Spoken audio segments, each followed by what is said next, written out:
Well, it's that time again for another gaming vlog. About what I've been playing, other developments I've been to address.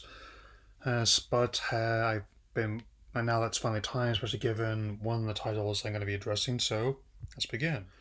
Tears of the Kingdom has sold 10 million copies thus far, since its launch earlier this and making it the fastest selling title in the franchise as ever since the last one, I would say. And it's probably been the biggest disruption in my sleep schedule since Smash Brothers for Switch titles.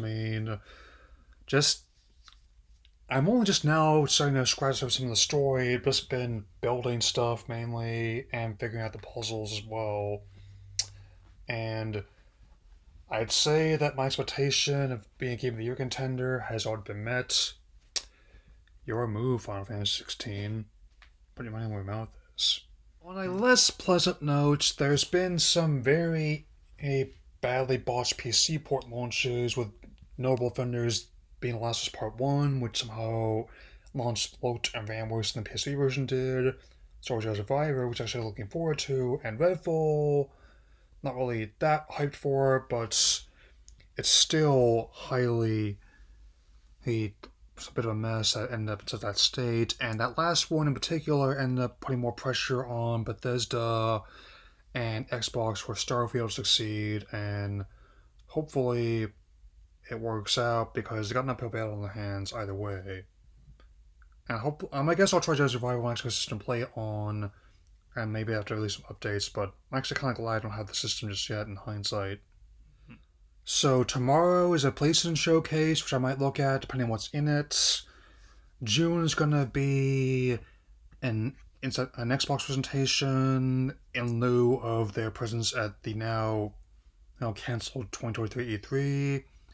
Next Nintendo Direct is to be announced, but it makes sense given how they definitely know that Zelda's already taking up a lot of attention. There's gonna be something in Seattle, a live presentation in Seattle in fall, but it's not related. So, what is related, however, is Splatoon 3. The Sizzle season will be starting this June with a host of new gear and weapons. My personal favorite, the ones that were unveiled, being the S Blast S92, which, even as someone who never had the Super Scope toy growing up, I appreciate how other games, this and Smash Brothers, can bring it to a whole new generation and get me the chance to experience it, because I guess I had Genesis in those days. I didn't know anyone had the Minister either, but still. Yes, Boomy.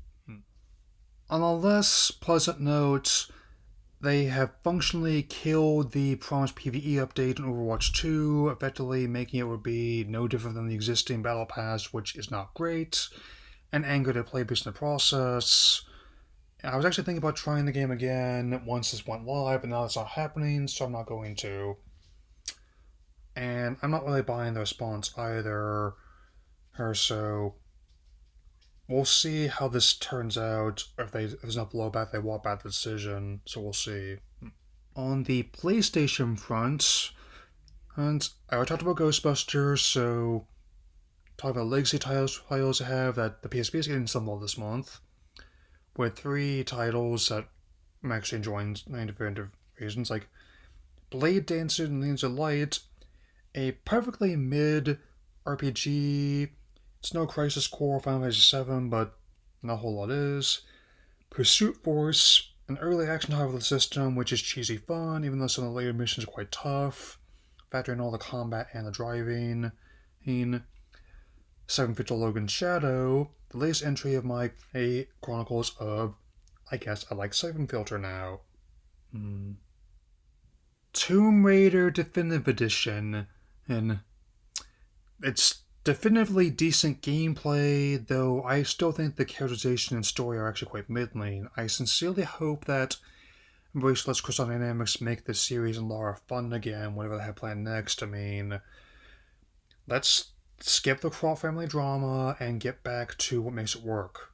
Raiding tombs and exotic locales, as well as the combat against and more fantastical characters and more unscrupulous treasure hunters. Yeah. My belated thoughts on the essential tier titles: Chivalry 2, Descenders, and Grid Legends.